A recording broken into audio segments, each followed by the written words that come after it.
Who are these Agarthan beings? Where are they from? Well, we have a few different species. We have a native terrestrial reptoid species that we often refer to as the raptor species. They live down there. We have a indigenous native insectoid species, which we kind of think of as ant people. They live down there. We also have species, some who are not from here, but live and work there.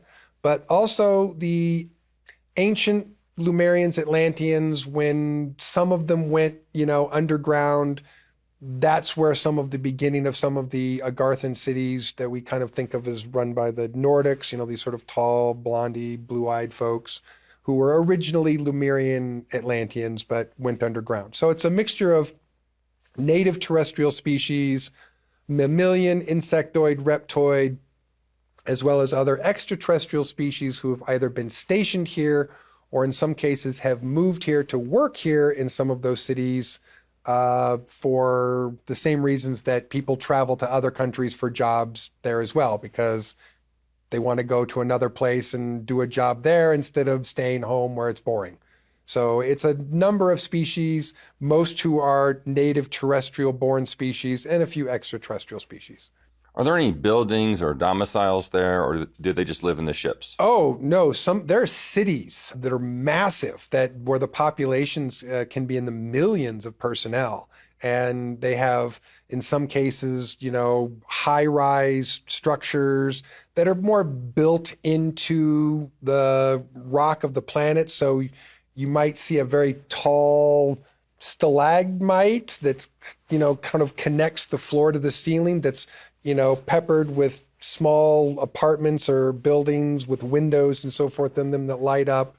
It's pretty interesting to see, but some of them are very largely populated and have a lot of very advanced modern building structure that is blended into this cavernous structure. What about this city under Egypt and the one under Antarctica? Are these also these Agarthan sites? Correct. Yes, there was a major spaceport right at the edge and underneath Antarctica. My understanding, there's still a spaceport there, but not a very functional one. But the one that they've been uncovering through archaeological digs in Antarctica is probably one of the oldest known spaceports on planet Earth. What do you mean when you say spaceport? Well, an airport is a place where airplanes fly in and out of on some kind of regular, scheduled, regulated place. A spaceport is a place where spaceships come in and out and are trafficked on a regular basis. So spaceport is where spaceships come in and out. So do they have these space towers to guide in the... Well, they don't need towers, but they do have traffic control. So if you were coming in for a landing, you would have to communicate with traffic control, and they would tell you what path to take to land. Or if you were leaving, they would tell you what path they would request that you leave. So it's organized, controlled traffic. Yeah. So why is it, Randy, that these craft are coming in and out of these spaceports, yet, they're not interfering with our air traffic?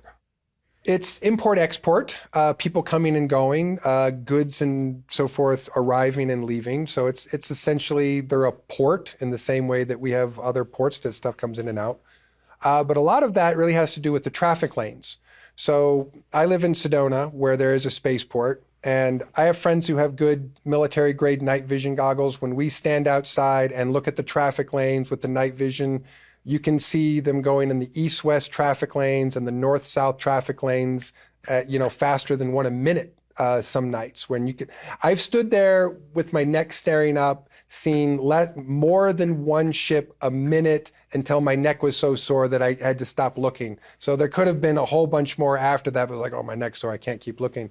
And what we notice in the traffic lanes is that the ships have to go up really, really high from the port before they go into the traffic lane, or they have to come in really high into the traffic lane and then come straight down. It's rare, although I have seen it, where they come in kind of low and fast and at an angle like an airplane would.